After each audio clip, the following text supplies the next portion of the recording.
Hola, hola, les doy la bienvenida a Púrpuras y síndromes hemorragíparos en marco teórico. Vamos a comenzar con un comentario tipo general, donde los síndromes hemorragíparos podemos hablar de una clasificación, la cual está relacionada a lo mejor con trastornos plaquetarios, con trastornos vasculares o trastornos de tipo plasmático. A su vez, tenemos que estos síndromes hemorragíparos pueden estar relacionados con enfermedades de tipo hereditarias o enfermedades de tipo adquirido. Cuando hablamos de coagulación, tenemos que se produce una injuria ística. Esta nos genera vasoconstricción, adhesión plaquetaria, la cual nos lleva a agregación. La adhesión plaquetaria nos libera tromboxano A2 y adenosinfosfato, los cuales también estimulan la agregación plaquetaria. Al agregarse las plaquetas, nos producen un tapón plaquetario. Por otro lado, la injuria ística estimula mecanismos de la coagulación al factor de von Willebrand, que estimula también la adhesión plaquetaria.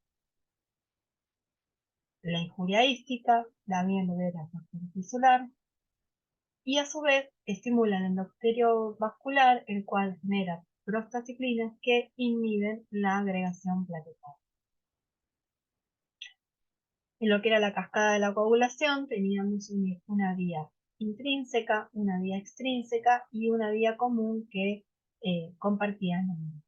En la vía intrínseca tenemos que un traumatismo estimula al factor 12, que lo activa, se transforma en 12 activado, el cual activa al 11, este activa al 9 y este activa al 10.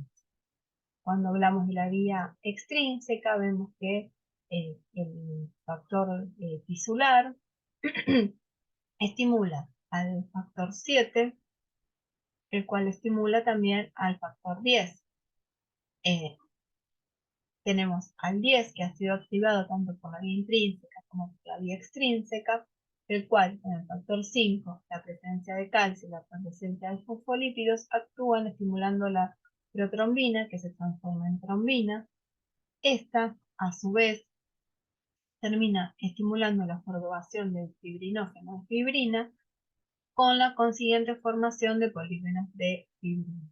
La trombina, por otro lado, actúa sobre el factor 12, que lo activa, y también actúa estimulando la formación de fibrina en polímeros de fibrina. Entonces, tenemos que el KPTT nos va a valorar la activación del factor 12, el factor 11, el factor 9, el 7, el 10, el 5, el 2 y el 1. Mientras que el tiempo de protrombina nos va a evaluar al factor 12, al 10, al 2, al 5 y al 1. Cuando hablamos de síndromes hemorragíparoplasmáticos, tenemos a la hemofilia clásica, que está relacionado con el factor 7, tenemos la enfermedad de Christmas, que está relacionado con el factor 9, y en la enfermedad de von Willebrand, que está relacionado con el factor de von Willebrand. Adentrándonos ahora en la hemofilia de tipo A, tenemos que en la misma disminuye la actividad del factor 7, el cual circula unido al factor de von Willebrand y es sintetizado en las células sinusoidales hepáticas. Tenemos que es una enfermedad de tipo hereditaria, que está relacionada, de tipo recesiva, relacionada al cromosoma X, que los varones padecen la enfermedad, mientras que las mujeres somos portadoras. En los varones tenemos una incidencia de 1 en 10.000. Tiene tres tipos de presentaciones clínicas: una grave, una moderada y una leve, que a veces puede pasar desapercibida y diagnosticarse en forma circunstancial. En las formas graves, ya desde neonatos tenemos, aunque presentan hemorragia por el cordón, o hematomas perirenales o esplénicos, o cefalohematomas muy importantes. Tenemos que el sangrado es de tipo espontáneo, afecta a los tejidos blandos, a los músculos, a las articulaciones, y se puede hacer muy evidente al año de vida cuando el pacientito comienza a caminar y comienza a tener algunos traumas. La complicación más severa y la causa de muerte suele ser la hemorragia de tipo intracraneal. Y la complicación más característica es la amartrosis recividante, que produce neuropatía seónica, con pérdida del cartílago, con hipertrofia fibrosa, más limitación a la motilidad, más una deformidad ósea y anquilosis. Las hemorragias ocultas las podemos tener en el psoas, en el retroperitoneo, y también sabemos que son productoras de importantes anémias. Cuando hablamos de una enfermedad de tipo moderada, vemos que afecta al 1 al 5% de los casos, ya se presenta en niños en edad escolar y los síntomas son menos floridos que el anterior. Al hablar de las leves, vemos que se presentan en el 5% de los casos. Esta tiene poca tendencia a tener una hemorragia espontánea, generalmente, como decíamos anteriormente, pasa inadvertida, y puede ser diagnosticada por el sangrado posterior a una extracción dentaria o alguna intervención quirúrgica. ¿Cómo lo diagnosticamos? Vamos a ver que tenemos un coagulograma, en el coagulograma un capitel prolongado, y donde vamos a tener el dosaje del factor 7 que va a estar alterado. Podemos diagnosticarlo en una prueba prenatal en las semanas 9 y 11 por una muestra de vellosidades coriónicas o en las semanas 18 por sangre fetal. El tratamiento es la terapia sustitutiva con factor 7, con plasma fresco congelado, crioprecipitado y concentrado de factor 8 instituido al menor síntoma de sangre. También puede utilizarse desmopresina, la cual estimula la liberación del factor 7, y la idea es no realizar cirugías sin previo estudio. Y lo que vamos a tratar de estimular son ejercicios de tipo isométricos para aumentar la fuerza muscular, y también vamos a tratar de evitar los deportes de contacto. Cuando hablamos de hemofilia B o enfermedad de Christmas, sabemos que es una enfermedad hereditaria que está ligada al cromosoma X, disminuye la actividad del factor 10, y la clínica es indistinguible de la clínica que presenta la hemofilia de tipo A. Lo único es que es menos frecuente que esta. Y como se trata que en esto se encuentra alterado el factor 10, lo que vamos a transfundirle al paciente son concentrados de factor 10. Al hablar de la enfermedad de von Willebrand, vamos a entender que se trata de una deficiencia cuantitativa del factor de von Willebrand, el cual es transmitido en forma autosómica dominante, por lo tanto nos va a afectar a ambos sexos, y generalmente se presenta en que en una familia hay varios miembros que están afectados.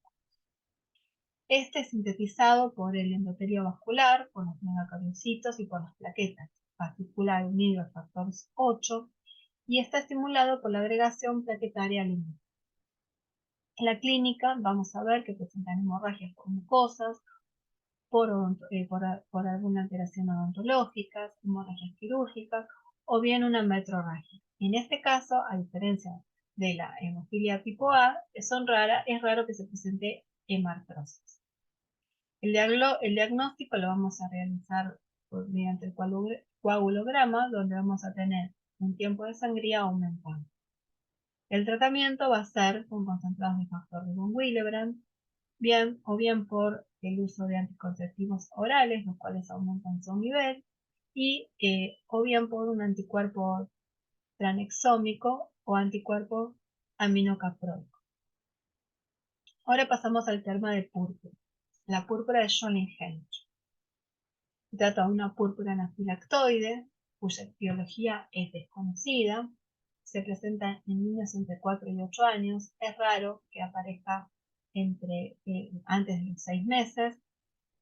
Tenemos un ligero predominio masculino, una incidencia familiar que es muy baja y suele estar relacionado con hipersensibilidad, ya sea de tipo alimentaria, a drogas o picaduras de abeja.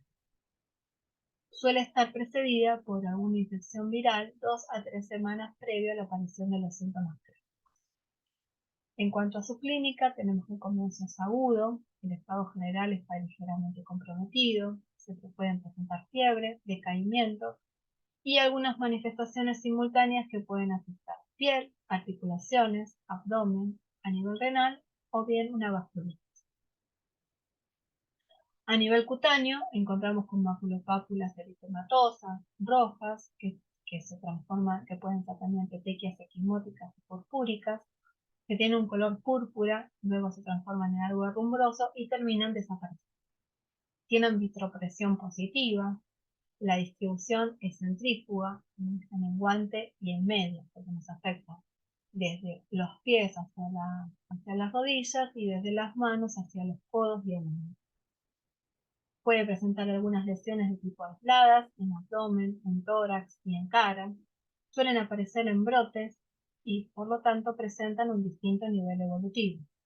Y pueden estar relacionadas con hemorragias subcutáneas en escroto, en párpados y en conjuntiva. Al evaluar la parte articular, vemos que en las 2/3 partes de los casos tenemos algún tipo de afección, en particular de grandes articulaciones, como pueden ser rodilla, tobillo, codo o incluso muñeca. Vamos a ver que están edematizadas, que presentan dolor y que esa afección articular cura espontáneamente sin dejar secuelas. Pero vemos que pueden sufrir exacerbaciones durante el mismo periodo de vida. Otro tipo de afección que genera es el tipo gastrointestinal, donde el 60% de los pacientes cursan con dolor abdominal, cual es de tipo cólico, centro abdominal, puede estar relacionado con vómitos y en el 50% se presenta enterorragia, aunque la hematemesis es menos frecuente. Las manifestaciones graves a nivel gastrointestinal que pueden presentar, aunque son poco frecuentes, lo que uno debe considerar es una enterorragia masiva, una invaginación intestinal, infarto intestinal y la perforación intestinal. Cuando hablamos de vasculitis sistémica, aquellas que están relacionadas con el sistema nervioso central son las más severas, pudiéndonos generar coma, convulsiones, neuritis, o también puede ser una hepatomegalia, linfadenopatías, alteraciones cardíacas y una enteropatía perdedora de proteínas cuando afecta otros órganos. A nivel renal, vemos que el 40% puede cursar con algún tipo de alteración, siendo una de las manifestaciones más graves de la enfermedad, cuando vemos que cursa con hematuria macro o microscópica. Puede tener una proteinuria de tipo transitoria leve o una proteinuria importante con urea y creatinina elevadas, lo cual nos está diciendo que está evolucionando a una glomerulonefritis difusa con formación de semiluna, lo cual nos estaría hablando de un peor pronóstico. En cuanto a su evolución, es autolimitada en 2 a 4 semanas. Podemos ver que se activa con oscilaciones por meses y una de cada 4 pacientes presenta recaída. Debemos realizar diagnóstico diferencial con sepsis, con abdomen agudo, con colagenopatía, con una meningococcemia. En cuanto a su diagnóstico, vemos que el recuento plaquetario va a ser normal, es importante para diferenciarlo de la que vamos a ver a continuación. Las pruebas de coagulación también son normales.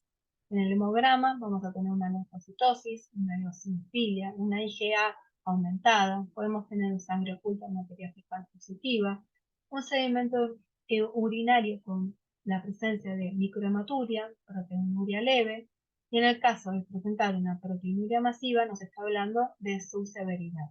La urea y la creatinina suelen estar normal o se presentan aumentadas cuando vemos que el cuadro es más severo por la afectación renal. ¿Cuándo vamos a realizar la indicación de una biopsia? Cuando tenemos una proteinuria reiterada, que es mayor a 1 gramo en 24 horas, o bien cuando ha caído el filtrado glomerular, o cuando tenemos una nefritis con dudas diagnósticas. El tratamiento, en esta patología no tenemos un tratamiento de tipo específico. Podemos utilizar AINES, cuyas indicaciones va a estar ante la presencia de artritis o de edema doloroso, de cuero cabelludo y de muñeca. Podemos utilizar corticoides y la indicación concreta de los corticoides va a ser anticólicos intestinales refractarios, hemorragia intestinal importante o alteraciones del sistema nervioso central. Y los inmunosupresores lo vamos a utilizar en caso de nefritis severa. Al hablar de pronóstico, decimos que el pronóstico en general es favorable, la mortalidad no está no es muy alta, tenemos que en la etapa aguda puede llegar a ser del 1%. Las causas pueden ser complicaciones gastrointestinales, insuficiencia renal aguda, afecciones del sistema nervioso central o, como bien dijimos, una insuficiencia renal crónica terminal que donde el 5% de los pacientes con nefritis terminan padeciendo. Acá tenemos algunas imágenes de las lesiones purpúricas que nos afectan los miembros. Bueno, tenemos que prestar especial atención en la localización, en el color de la misma, en el tamaño de las mismas. Ahora pasamos a la púrpura trombocitopénica inmunitaria. Tenemos que es una enfermedad autoinmune benigna que tiene un curso autolimitado. Cursa con una trombocitopenia que se da por destrucción plaquetaria, ya sea con opsonización por autoanticuerpos o bien por acción citotóxica directa por las células T. La clasificación tenemos que según su evolución puede ser aguda o crónica o según su etiología puede ser primaria o secundaria. En cuanto a la clínica, vemos que también tenemos el antecedente de una infección viral 4 semanas antes, pero aquí las lesiones purpúricas no están relacionadas con la magnitud de la plaquetopenia, hay que recordar, y vemos que en adolescentes mujeres puede pasar a la cronicidad o también cuando cursan concomitantemente con alguna enfermedad de tipo autoinmune. Las lesiones purpúricas, tenemos un síndrome purpúrico, podemos tener petequias, podemos tener equimosis. Se puede palpar el polo del vaso en el 10% de los pacientes y generalmente cursan sin adenopatías y sin visceromegalias. Pueden presentar epistaxis en un 25%, hematurias en un 5 a 8% y la hemorragia intracerebral nos va a estar hablando de gravedad. ¿Sí? Es una de las manifestaciones graves de esta enfermedad, que gracias a Dios tiene una frecuencia baja entre un 0,3 y un 0,9%. Puede darse la misma durante las primeras 4 semanas y en particular si tenemos el antecedente de un traumatismo cráneoencefálico o bien el paciente usa antiagregantes plaquetarios o ácido acetilsalicílico. La evolución, vemos que tenemos una remisión completa antes de los 6 meses, que se genera de forma espontánea, o bien con el tratamiento. Podemos hablar de una PTI crónica cuando tiene más de 6 meses. Hablamos de el 30% puede tener una remisión completa, el 20% puede tener una PTI al año, y el 6% tiene una clínica severa que cursan con menos de 20.000 plaquetas. Para su diagnóstico vamos a realizar un hemograma, donde vamos a ver un recuento plaquetario con plaquetopenia, plaquetas de estrés, la cual son plaquetas que han aumentado de tamaño, y las otras series las vamos a encontrar que sean normales, salvo a lo mejor alguna pequeña anemia en el caso de epistaxis, o bien puede presentarse también hematoma. Podemos realizar una serología viral, HIV, Epstein-Barr, citomegalovirus, también determinación de inmunoglobulina, un colágenograma, una prueba de Coombs directa, un coagulograma, anticuerpos antiplaquetarios, trombopoyetina. Todos estos los vamos a realizar antes de administrarle al paciente inmunoglobulina. Las indicaciones de punción aspiración de médula ósea van a ser absolutas cuando tenemos plaquetopenia más esplenomegalia, anemia o leucopenia, mala respuesta al tratamiento inicial o ante el uso de corticoides como tratamiento de inicio. Y las indicaciones relativas van a ser cuando tengamos presencia de estigmas genéticos o un síndrome de fallo medular congénito. El resultado de la PAMO será hiperplasia megacariocítica, normalidad de OTC. El tratamiento va a estar basado, uno, en corticoides, porque disminuye la duración de la plaquetopenia, no evitan, pero no me van a irritar la hemorragia intracraneal, son de bajo costo, son de fácil administración, pero requieren que previamente se realice una punción aspiración de médula ósea. Y otra de las dificultades es la gran toxicidad sistémica que presenta. Vamos a utilizar metilprednisona o dexametasona.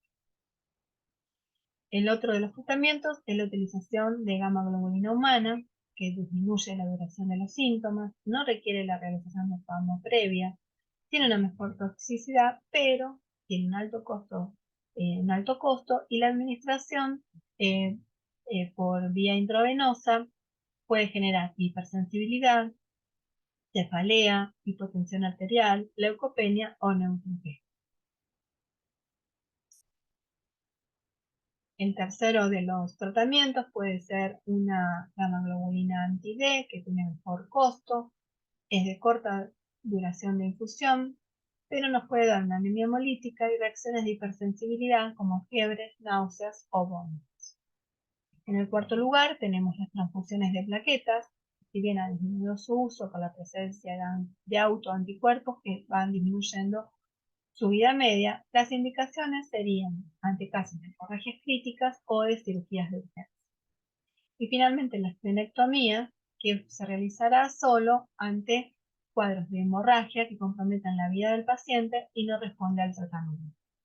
Acá tenemos algunas de las lesiones, como vemos son totalmente diferentes a la de la púrpura de Johnny Henoch. Estas son mucho más pequeñas, tienen una distribución más de tipo universal por todo el cuerpo, no afecta solamente miembros superiores e inferiores en forma de guantes o de medias, ¿sí? En las dos son vitreopresión positiva y las dos son de un color rojo purpúrico, rojo luminoso. Bueno, muchas gracias por su atención, espero que haya sido de utilidad y nos vemos en la próxima.